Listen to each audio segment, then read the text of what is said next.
In the spring of 1902, a 9-year-old girl walked out of the mouth of a hollow in the Missouri Ozarks by herself, sat down on a flat rock beside the wagon trace, and waited to be found. Her name was Zona Renfro. When a neighbor woman came on her a little after sunup, the child was dry, and she was calm, and her hands were cold, and the first thing she said was not that her mother was lost. She said her mother had gone down into the low place at the head of the hollow. She said that something was going to come home in a few days that would look like her mother, and sound like her mother, and know the things her mother knew. And she said that when it came, they were not to let it in the house, because it would not be her mother. 3 days later, at dusk, a woman wearing every line of Almina Renfro's face walked up the trace to the Renfro cabin and asked to be let in to her children. This is the account of the 3 nights that followed, and of what the people in that cabin came within one latch of doing. If you are new here, this is Fear, the channel that opens the accounts most families spent 100 years trying to keep shut. Subscribe and turn on the bell so the next one comes to you, because there is a new account every single week, and you are going to want to see where this one ends. Senate County does not exist anymore.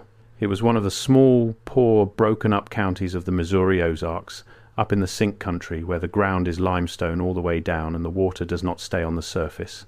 Creeks in that country run for a while and then find a hole and go down into the rock and are never seen again on that side of the ridge. The old people called those holes the sinks or the swallows, and they kept rules about them that the churches never approved of and never quite managed to kill.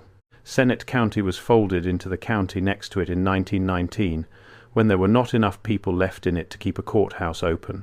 Most of what paper it had ever made burned in 1941, when the annex that held the old records caught fire one night in January. What survived of the Renfro account survived because it had already left the county before the fire, scattered across 5 hands that never spoke to one another, a doctor's daybook 2 counties over, a church quarterly, a constable's report, a surveyor's field notes, misfiled under the wrong county, and an old woman who, at the very end of her life, wrote the rest of it out in the back of a family Bible for a niece who had asked her, gently, what really happened up in that hollow. We know the shape of it because a genealogist named Lorena Whitlock spent 5 years putting those 5 sources back into one story. She was not looking for a ghost. She was looking for a missing woman named Almina Renfro, because a client hired her to fill a hole in a family tree, and the hole would not fill. Almina is on the 1900 census, married, with children, living above Yarrow Hollow in Senate County. After the spring of 1902, she is on nothing. No death record, no grave, no remarriage, no mention. A grown woman with a nursing baby simply stops, in a place where people did not simply stop. To understand what happened to the Renfros, you have to understand the low place at the head of Yarrow Hollow, and you have to understand why the old families in that country would not let a certain kind of woman go near it. Yarrow Hollow ran back off the north face of Senate Ridge, a long, narrow, wooded draw with a small branch of clear water running down the middle of it. That branch did not run all the way to the river. About a mile up the hollow, where the walls closed in and the timber got old, the branch ran into a wide, cold, open mouth in the limestone and went down into the ground and did not come out. That was the low place. The surveyors would later call it a sinkhole with a losing stream, which is the true and correct name for it. The people who lived in that hollow called it the Swallow, and the oldest of them, the grandmothers who still knew the old talk, did not call it anything at all if they could help it, because they held that it was better not to name it out loud where it could hear. Here is the belief, set down as plainly as it can be set down, from what Zona Renfro wrote, and from what a granny woman named Sarah Renfro told a physician and a preacher across that spring. The Swallow was not empty. Something kept in it, down in the cold under the rock where the branch went, and the thing that kept down there was short of one thing, and one thing only. It wanted a mother, not a woman, and not a wife, and not a girl. A mother, a woman who had carried a child and borne it, and who still had a living child to raise. That was the shape of the hole in it, and that was the only shape it ever tried to fill. When the Swallow took a mother, it did not drown her, it kept her. It took her down whole, and it held her there in the cold, not living and not dead, so that the mother did not rot and did not age and did not get free. and within 3 days it sent something back up. It sent up a shape. The shape wore the taken woman's face and her body down to the smallest line, and it walked up out of the hollow to her own house, and it stood at the door, and it asked to be let in to her children. That is what it was for. The swallow wanted a mother in a house, and it could not go and be one itself, down in the rock, so it made a thing that could wear a mother and sent it up to take the place the real one had left behind. And here is the part that the churches hated, and the part that turned out to be true. A grown person could not tell. A husband could not tell. The shape was so nearly right, and the grief was so heavy, that a man who had just lost his wife would look at the thing on his own porch and want it to be her so badly that he would open the door. But a child could tell. The youngest child, the one still closest to the mother, could always tell, at once, that the thing at the door was not its mother. Children in that country were the last true test of a mother, and that is the reason the belief lasted as long as it did. There were tells. If you were grown and you made yourself look instead of hope. The shape was cold. On a cold morning its breath did not fog. It did not blink at a lamp flame the way a person's eye blinks without being told to. Its shadow lagged a half a beat behind it when it moved in firelight. It was never hungry, and it was never thirsty, and it never once got tired. Water beaded on its skin and rolled off instead of wetting it, and it was patient in a way no living mother has ever been patient. It would stand at a threshold the whole night through, in the cold, without shivering and without complaining and without ever once sitting down, and it would ask, in that woman's own voice, at even spaces, over and over, to be let in. But the surest tell was the small wrong thing. The shape knew almost everything. It knew where the sugar was kept, and it knew the children's names, and it knew the song. But it always got one small thing a hair off. It would sing the cradle song a half step under the true note, the same tune, all the right words, pitched just low enough that the baby's face would crumple. Or it would say a child's name with the weight moved to the wrong part of it, so close that a stranger would never catch it, and so wrong that the child it belonged to would go still all over. The real mother lived in those small things without thinking about them, and the shape could copy everything about a woman except the part of her that never had to think. Now here is the rule, and the rule is the reason this is a story about 3 nights and not about 1. The shape could not come into a house on its own. It could stand at the threshold, and it could ask, but it could not cross unless someone of the blood inside that house asked it in. That was the protection, and it was thin, and it was almost not enough. If no one of the blood let it in, it would ask 3 nights running, at dusk, and no more. Turn it away all 3 nights, and it would go back down into the swallow, and it would not send that shape to that house again. But let it in even 1 time, on any of the 3 nights, and it was done. It stayed. It kept the house as the mother, and the real mother stayed down in the cold under the rock forever, kept, never given back. A child's word counted against the invitation. That was the other half of the rule, and it was the half that saved the Renfro children, because the child in that house could tell, and would not stop saying so. What that shape wanted, across 3 nights on the Renfro porch, was for one grown, grieving person to reach past a screaming 9-year-old and lift the latch. That is all it needed. 1 latch.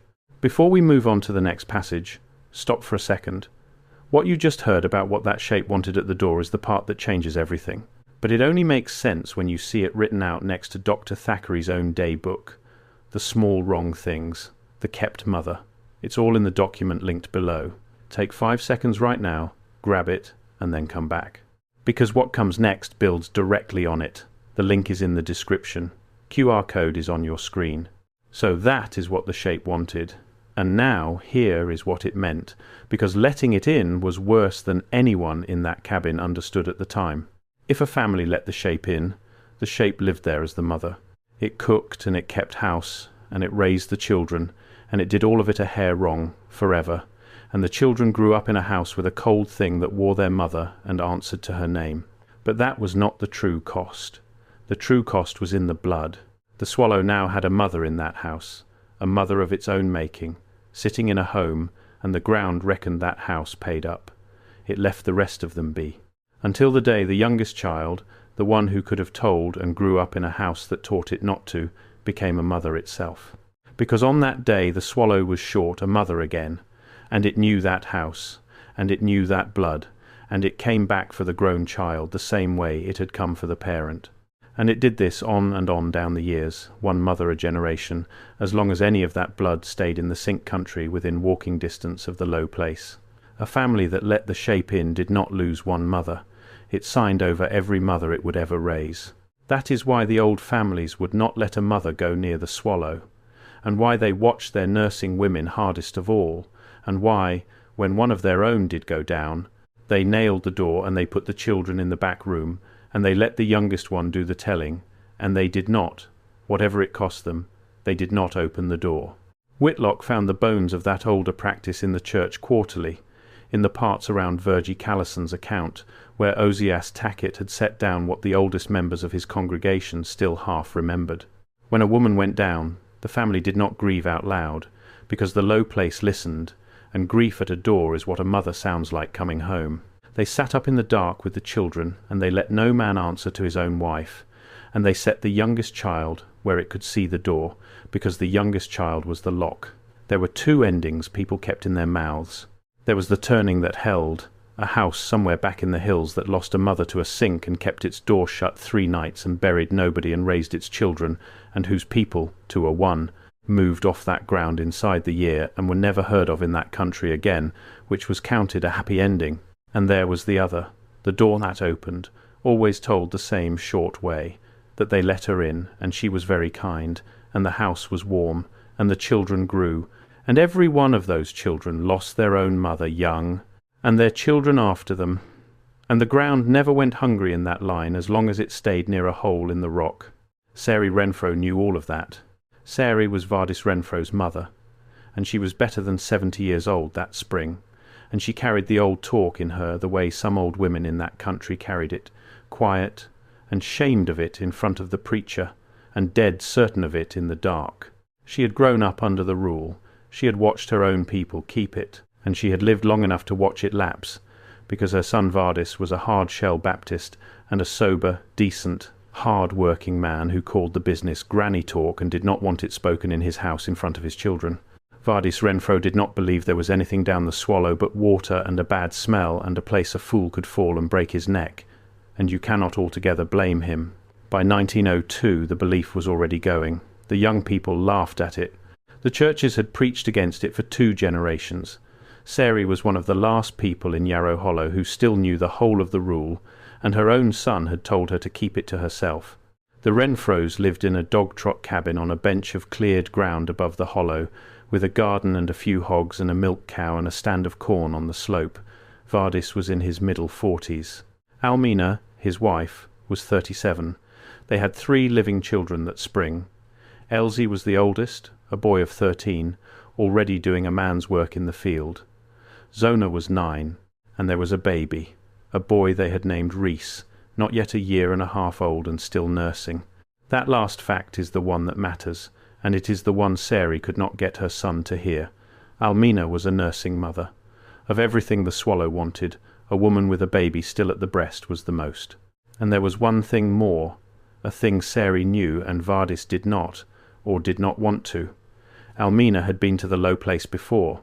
When Almina was a girl, before she ever married into the Renfros, her own mother had taken her up to a sink in a different hollow, the way the old women sometimes did, and had done the old thing over her, whatever that was. A kind of showing, a kind of marking. Sari believed the low place remembered water it had once been shown. She believed the Swallow knew Almina's water from a long way back, and had only been waiting for that water to come into the Sink country carrying a baby. And in the winter of 1901 and the spring of 1902, that is exactly what had happened. Almina Renfro was living a mile down a hollow from the Swallow, with a nursing child, and she had been shown to a low place once, long ago, and the low place had a long memory and a great deal of patience. The pool started small, the way Sari said it always did. That spring came in, wet and warm and early, and the branch ran high and clear, and one evening near dusk Almina set down her mending and walked out of the cabin toward the head of the hollow with no basket and no reason, and got a good way up the trace before Sari saw her go and sent Elsie running to fetch her back. Almina came back easy enough and could not say why she had gone. A few evenings later she did it again. Sari began to sit where she could watch the door at dusk. She told Vardis his wife was walking toward the Swallow in the evenings, and did not know she was doing it, and that this was exactly how it started, and that they needed to keep Almina in the house after the sun leaned, and never let her go up that hollow toward the low place, most of all not with the baby. Vardis told his mother that Almina was tired and low in her spirits after the hard winter, and that she needed rest and prayer and not granny talk, and that he would hear no more about the Swallow in his house. Almina got quieter as the spring went on. She would stop in the middle of her work and stand still and listen at nothing. Twice Sari caught her at the window after dark with her head cocked to one side. One night Zona woke and found her mother standing over the baby's cradle, not doing anything, just standing, looking down at him, and when Zona said "Mama," Almina did not answer for a long moment, and then she said, in a voice Zona remembered all her life as being almost right and not quite, that everything was fine and to go back to sleep. Zona was 9, and Zona was the one who was close to her mother, and Zona started that spring, without any of the words for it, to be afraid. The evening it happened, Vardis and Elsie were down at the far end of the bottom working a fence line, and did not get back until after dark.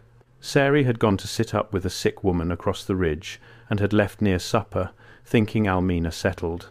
That left Almina in the cabin at dusk with the 2 youngest, and no one to watch the door. What we know of that hour we know from Zona, because Zona was there, and Zona lived, and Zona wrote it down 60 years on. Almina took Zona by the hand near sundown and said they were going to walk up and see the branch. She did not take the baby. She left Reese asleep in the cradle, and that leaving out of the baby is a thing Zona never got past, because it meant her mother, somewhere under the pool, still had enough of herself left to not carry the nursing child up to the low place. Almina and Zona walked up Yarrow Hollow in the last light, the mother a step ahead all the way, not talking, and the girl following because her mother had her by the hand. They came up to where the walls closed in and the old timber stood, and to the wide, cold mouth in the rock where the branch ran down and did not come up. And Almina stopped at the lip of the Swallow, and she let go of Zona's hand, and she told the child to sit down on the flat stone at the edge and wait, and not to follow her, and not to answer anything that called from below, no matter whose voice it used. And then she told Zona the thing that the whole account turns on. She told her that she had to go down, and that she was sorry, and that in a few days something would come home that looked like her, and talked like her, and knew what she knew, and that the family was not to let it in the house, not once, not on any night, because it would not be her. She said, "Tell your granny it came, and tell her 3 nights, and tell her not to open the door." She said, "Tell your daddy that his wife loves him, and that the thing at the door is not his wife." And she said Zona's name one last time, and Zona always swore that this time, this last time, her mother said it exactly right, with the weight in exactly the right place, the way only her real mother ever said it. And then Almina Renfro stepped down off the lip into the cold mouth of the Swallow and went down into the rock after the branch and did not come back up. Zona sat on the flat stone at the lip of the low place the whole night through. She said the water went quiet under her feet. She said the frogs, which had been going strong down that hollow at dusk, all quit at once, up and down the branch, and did not start again. She said she did not sleep, and she did not follow, and she did not answer, because her mother had told her not to, and she was a child who did what her mother told her, even after her mother had gone down into the ground. At first light she got up off the stone and walked back down the hollow to the trace, and she sat down on the flat rock by the wagon road, and she waited to be found. She was found a little after sun-up by a neighbour woman named Virgie Callison, who was coming along the trace early, and who took one look at the child sitting there and knew that something was badly wrong. Virgie Callison is the second of the 5 sources, because Virgie is the one who told her part to the preacher Ozias Tackett, who wrote it into a church quarterly a few years after. Virgie said the girl was dry and calm and cold in the hands, and that she was not crying, which was worse than crying. She said the first thing Zona told her was that her mother had gone down in the low place, and that they must not let the thing that came home be let in the house.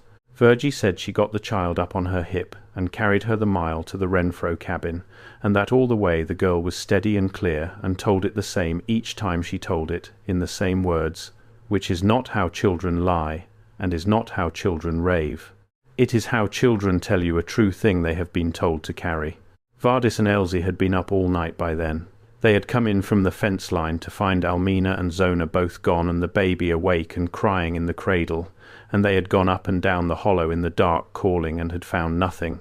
When Virgie brought Zona in at mid-morning, Vardis went to pieces with relief over the girl, and then he heard what the girl was saying, and he did not go to pieces any more.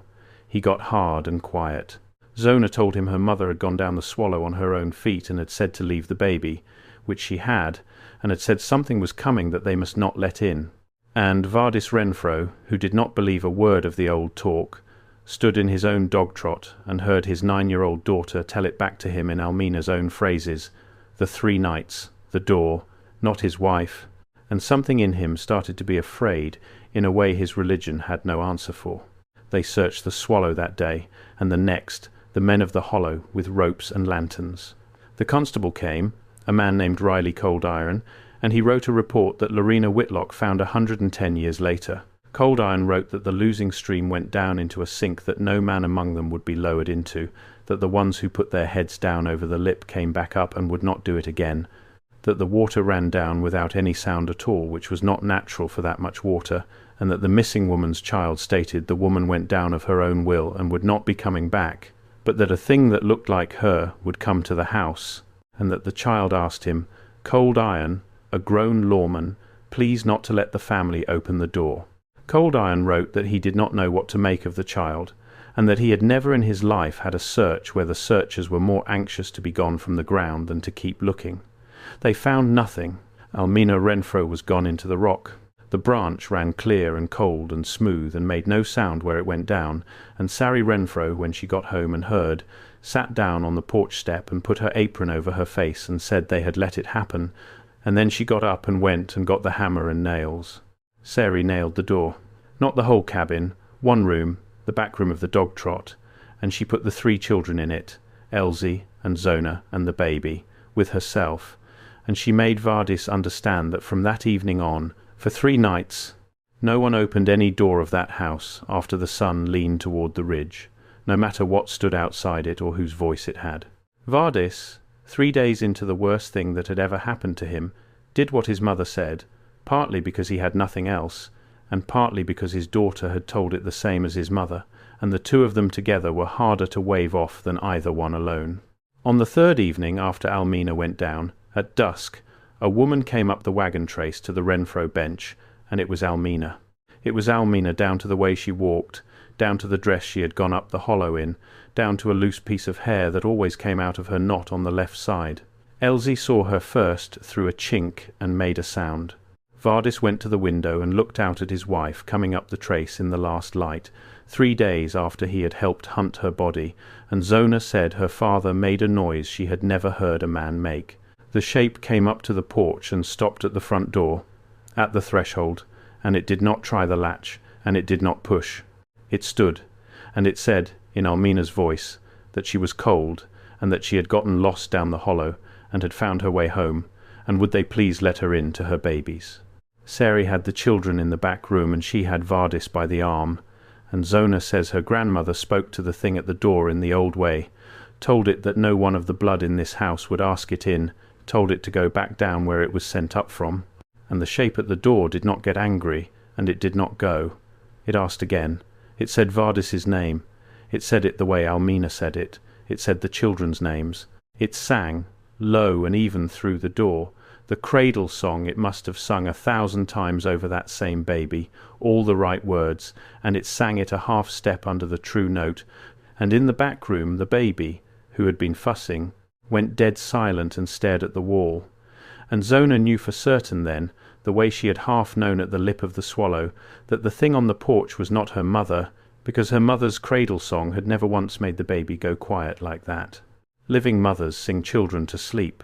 That tune was holding him still. The shape stood at the door the whole of the first night. It did not sit, and it did not tire, and it did not stop asking, in that voice, at even spaces, all night, to be let in. Vardis Renfrew stood inside the door most of that night with his hand not far from the latch, and twice Sari took his wrist. And once Zona came out of the back room and stood between her father and the door and looked up at him and said, "Daddy, that is not Mama." in the small, flat, certain voice of a child who is not guessing, and Vardis, God help him, believed his 9-year-old over his own eyes and his own ears and his own broken heart, and he did not open the door. At first light the shape was gone. It had not walked away. It was there in the grey before dawn, and then the sun touched the top of the ridge, and it was simply not there, and the trace was empty, and the frost on the porch boards was not broken by any track. That first day, in the daylight, the doctor came.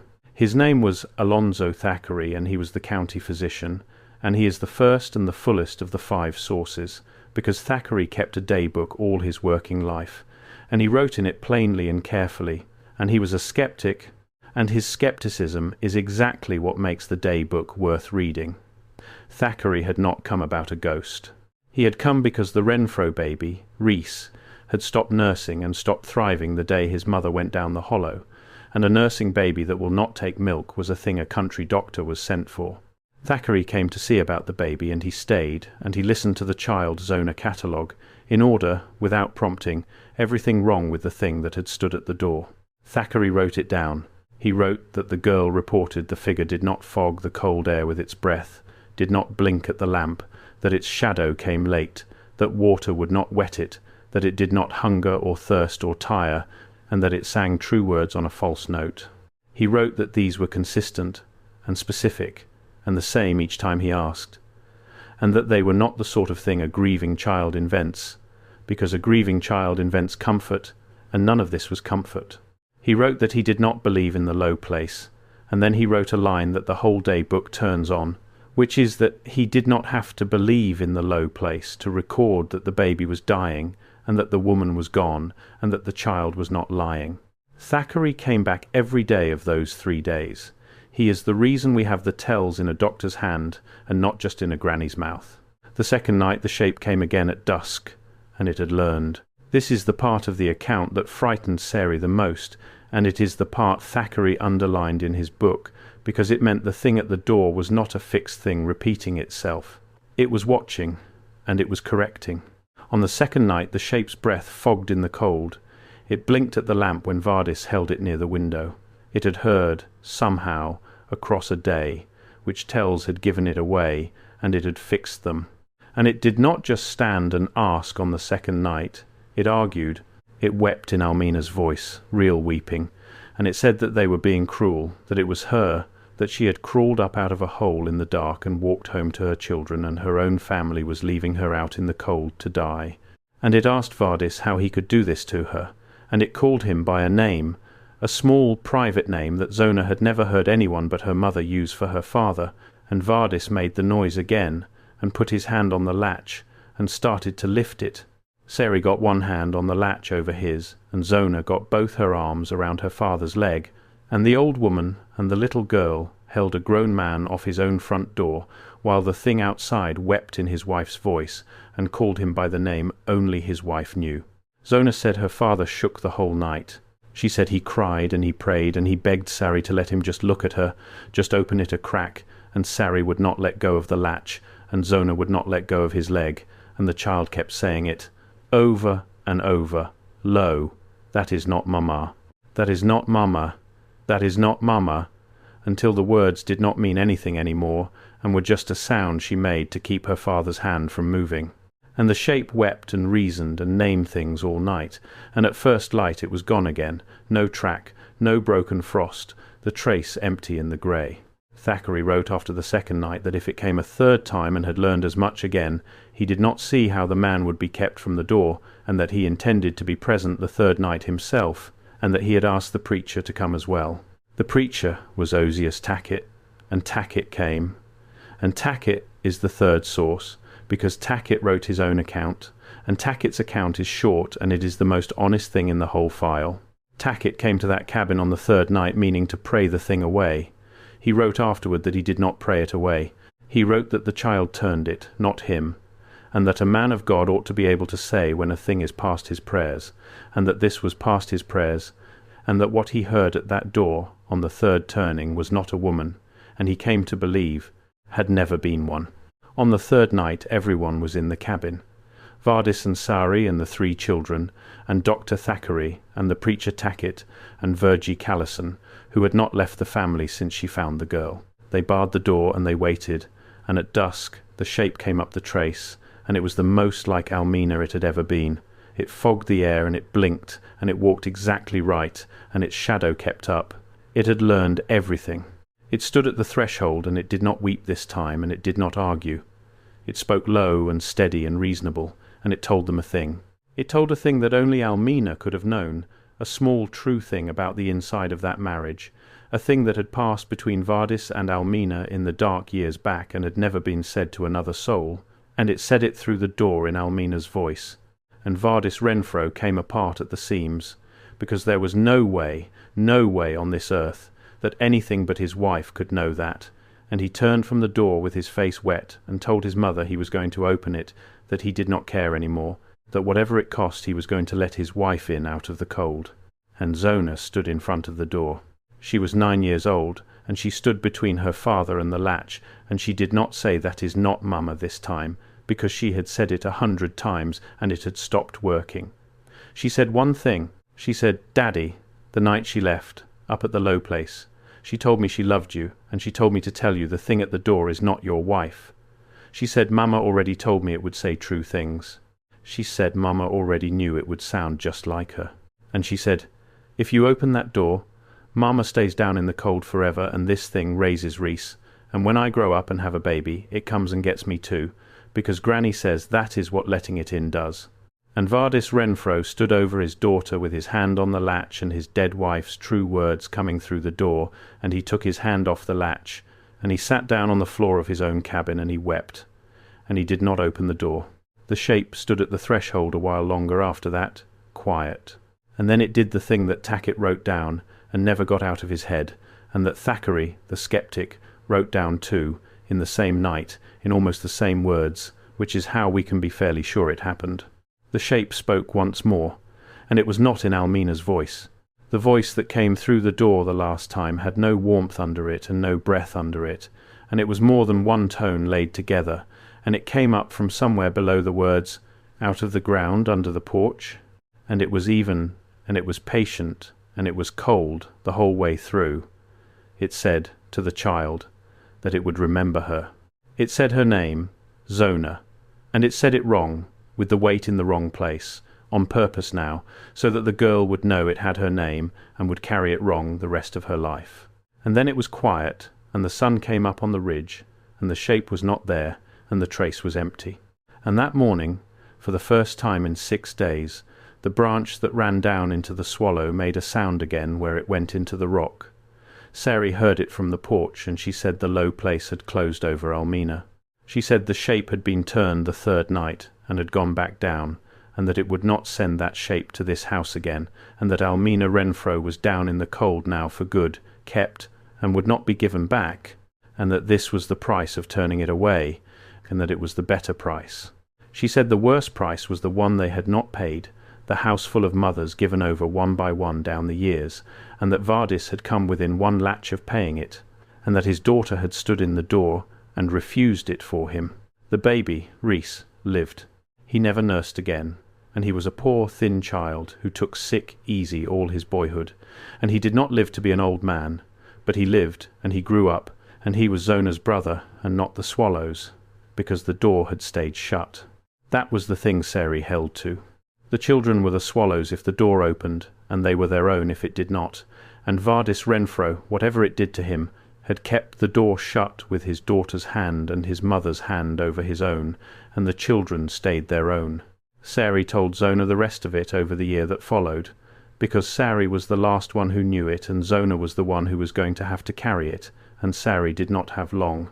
She told the girl the origin, as much of it as had come down. She said the low place had always wanted mothers, that it was older than the county and older than the churches and older than the people who first came into that country, and that the first families had learned the rule the hard way and had kept it because keeping it was cheaper than not. She said that most years the swallow did not take anyone, because most years the families kept their mothers away from it and kept their nursing women watched, and the low place was patient and could wait a long time between mothers.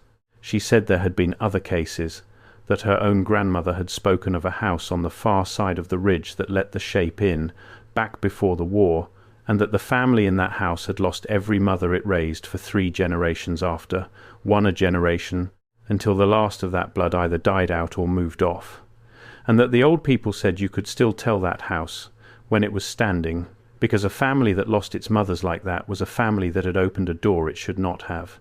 And Sarai told Zonah the price, her price, the one the shape had named at the door when it said it would remember her. The low place had Zonah's name now, carried wrong. It would call her, in her mother's voice, for the rest of her life. It would call her at dusk near any low ground in the Sink country, and it would call her hardest when she became a mother herself, because that was when it wanted her most and when she would want most to go. And Zonah must never answer. She must never go down. She must keep her own children, when she had them, away from every sink and swallow in that country. And the surest thing of all, Sarai said, the thing that ended it, was to leave. Leave Senate County. Leave the Sink country. Go somewhere the ground holds its water on top where it belongs, and let the trace up Yarrow Hollow grow over, and never come back, and never say your child's name out loud where the low place can hear it, because the low place could only reach the blood that stayed near it. Take the blood out of the country, and the low place had nothing to call to but the empty hollow and the wind. Sarai Renfrew died the next winter, in her bed, an old woman, and she was buried in the churchyard with words said over her which she had earned, because she had kept the rule when everyone else had forgotten it, and it had cost her a daughter-in-law and very nearly her grandchildren, and she had held the line anyway. And after Sarai was in the ground, Vardis Renfrew did the one thing his mother had told him to do.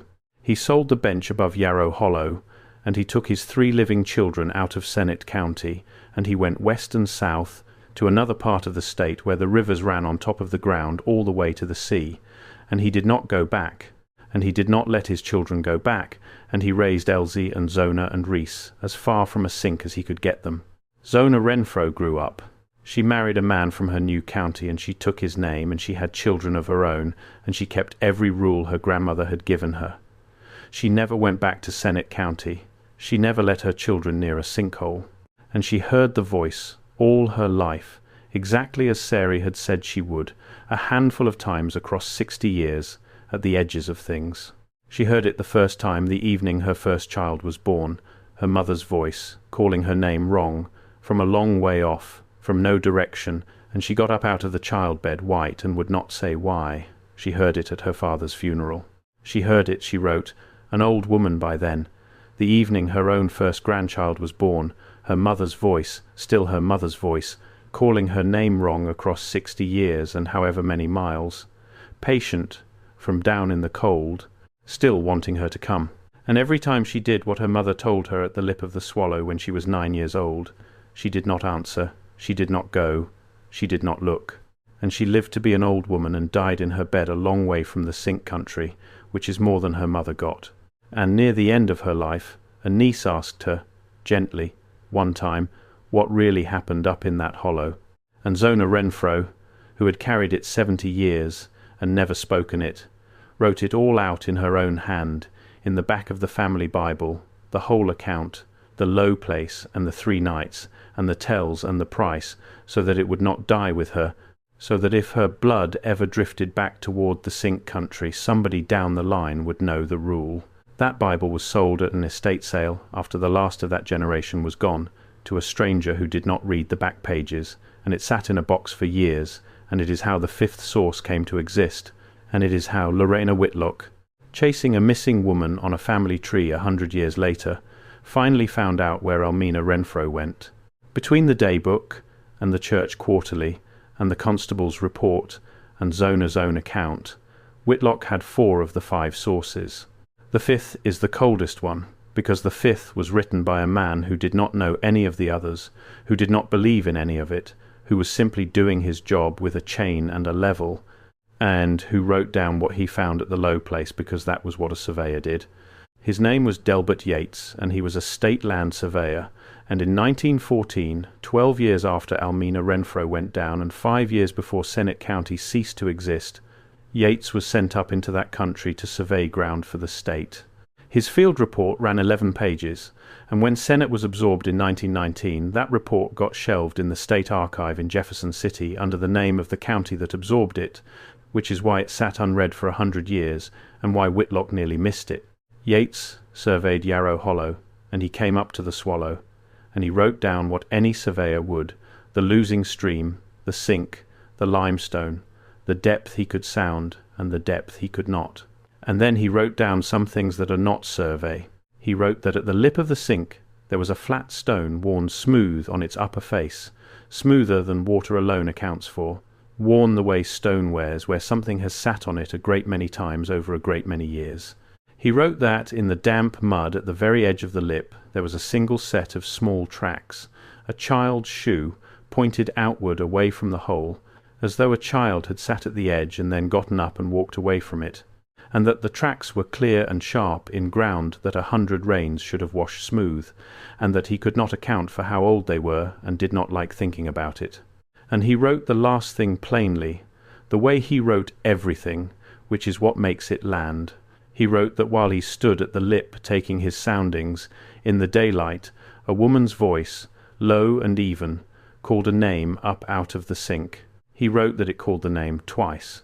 He wrote that there was no woman within 2 miles of him, and no way down into that hole, and no way a voice comes up out of solid rock, and that he picked up his instruments and walked back down the hollow, and did not finish the survey at the Swallow, and that he recommended in the report that the parcel around the sink be closed and left closed, and that he did not believe, at the lip of that hole, that the water was the only thing down there.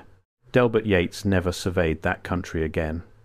He put in his recommendation, and the parcel was noted, and, in the slow way of these things, it was closed. And the small tracks he found at the lip, the child's shoe pointed away from the hole, those are zonas, from the spring of 1902, from the night she sat on the flat stone the whole night through, and then got up at first light and walked away from the low place without following her mother down. 12 years, and 100 rains, and the tracks were still sharp in the mud at the edge, and there is no honest way that they should have been, and Delbert Yates, who did not know the girl's name, or the story, or any of it, wrote them down because they were there. Lorena Whitlock put the 5 together between 2016 and 2021. She had the doctor who did not believe and wrote it down anyway. She had the preacher who could not pray it away and said so. She had the constable whose searchers wanted only to be gone.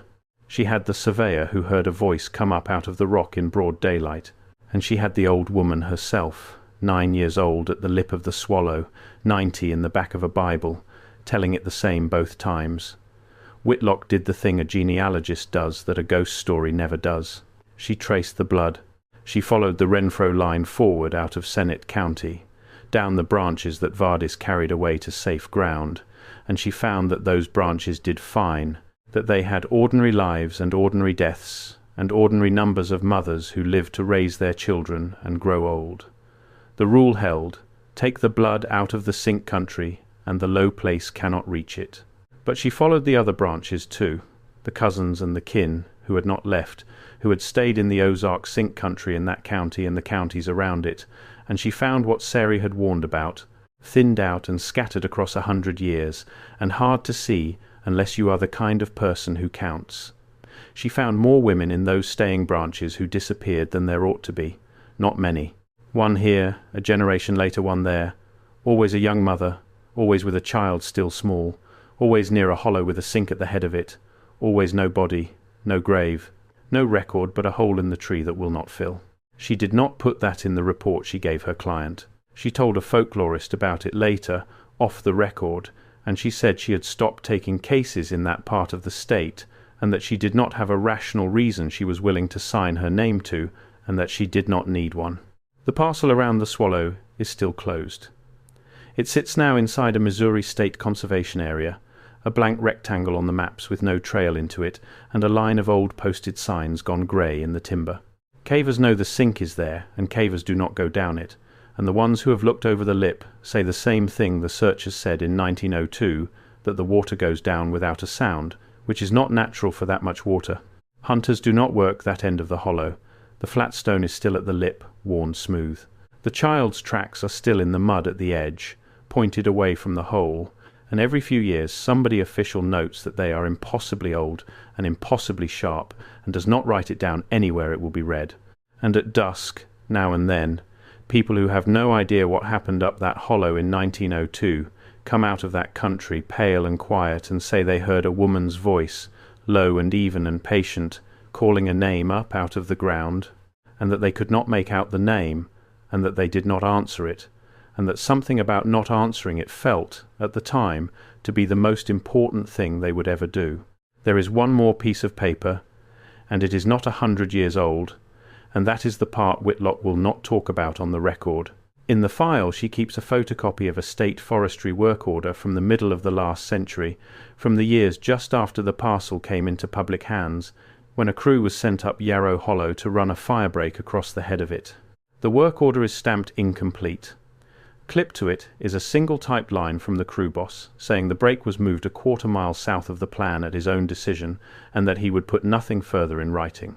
Whitlock ran down the man's grandson, who is old himself now, and the grandson said his grandfather told it exactly once, near the end, and that all he would ever say was that they got the dozer up to the flat stone at the head of the hollow and shut it off to eat, and that in the quiet a woman down in the hole called one of the men by his name, twice, low and even, and that the man it called set down his dinner and started for the lip, and did not seem to hear the others shouting at him, and that they carried him off that ridge, and none of them went back, and that the voice down there had been the voice of that man's own mother, who had been dead 30 years.